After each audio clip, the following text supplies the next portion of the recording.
Nah, pelanggaran yang dilakukan oleh advokat maka akan diterima sanksi-sanksi sebagaimana sesuai dengan kode etik advokat.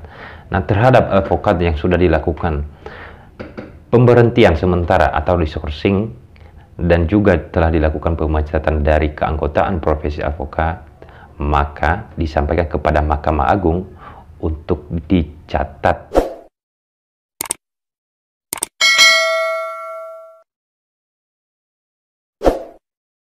Yang pertama, di mana beberapa bulan yang lalu Bang Hotman Paris diskorsing oleh DPN Pradi karena melakukan pelanggaran kode etik dan kemudian mundur dan kemudian mendaftarkan diri di DPN Nasional. Nah, kemudian beberapa hari ini Bang Rasman Nasution juga dipecat dari Kongres Advokat Indonesia.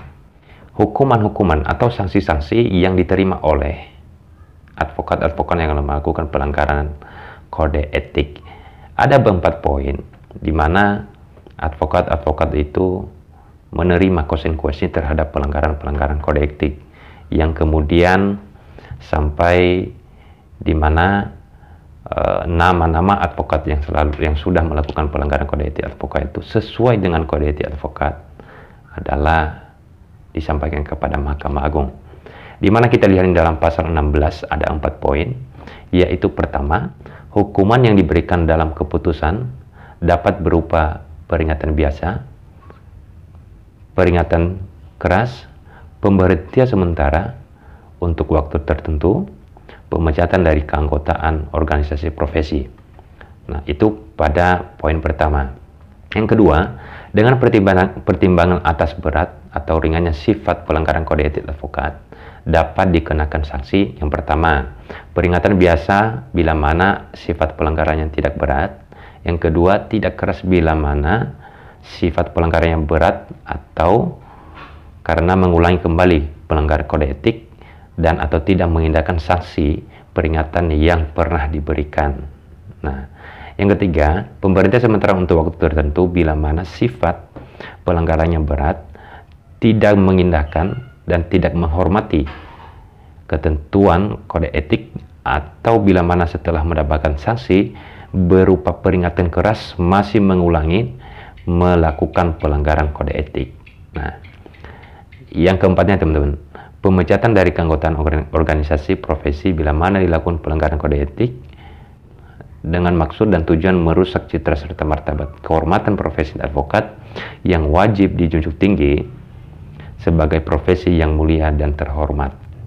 Nah, itu yang kedua. Yang ketiganya, ini poin yang ketiga, pemberian sanksi pemberhentian sementara untuk waktu tertentu harus diikuti larangan untuk menjalankan profesi advokat di luar maupun di muka pengadilan. Nah, ini poin yang saya maksud tadi di teman-teman, bahwa terhadap advokat yang telah diskorsing atau dilakukan pemberhentian sementara waktu tertentu dan juga terhadap advokat yang sudah dilakukan pemecatan oleh atau dilakukan pemecatan dari keanggotaan organisasi profesi, maka ya disampaikan ke Mahkamah Agung. Nah, ini poin yang banyak teman-teman. Terhadap mereka ini maksudnya advokat-advokat yang dijatuhi sanksi pemberhentian sementara untuk waktu tertentu dan atau pemecatan dari keanggotaan organisasi profesi disampaikan kepada Mahkamah Agung untuk diketahui dan catat di dalam daftar advokat. Nah, itu teman-teman. Maka teman-teman jangan ikut ya untuk kemudian melakukan pelanggaran kode etik. Tapi nggak apa-apa kalau mau tercatat namanya di Mahkamah Agung atau di dalam daftar advokat di Mahkamah Agung, ya silakan saja. Nah, gitu teman-teman, konsekuensi yang harus diterima oleh advokat-advokat yang melakukan pelanggaran kode etik ya. Itu semoga berikutnya rekan-rekan advokat lagi lebih hati-hati untuk menjalankan profesinya. Mengapa kesini-sini banyak advokat-advokat yang dilakukan sanksi-sanksi terhadap pelanggaran kode etik advokat? Karena Advokat adalah officium nobile, profesi yang mulia yang harus menjaga citra, yang selalu jangan terpancing emosi. Boleh emosi tetapi harus kontrol, jangan asal mencuak-mencuak doang. Nanti malah apa yang disampaikan masyarakat tersinggung, kemudian atau pihak-pihak yang mendengarkan kata-katanya tidak melihat bahwa kok advokat seperti ini, begitu teman-teman. Jadi untuk lebih hati-hati untuk menjalankan profesi advokat, maka silakan untuk dijalankan secara sesuai dengan aturan, memperhatikan batas-batas, jangan sampai over juga untuk melakukan tindakan-tindakan, apalagi membuat sesuatu hal yang tidak benar atau yang tidak baik atau tidak bagus dilihat oleh masyarakat. Nah, semakin kesini advokat dilakukan pemecatan, dilakukan pemberhentian. Mengapa? Karena organisasi advokat sekarang semakin ketat, tidak gampang sekarang, semakin ketat ya teman-teman.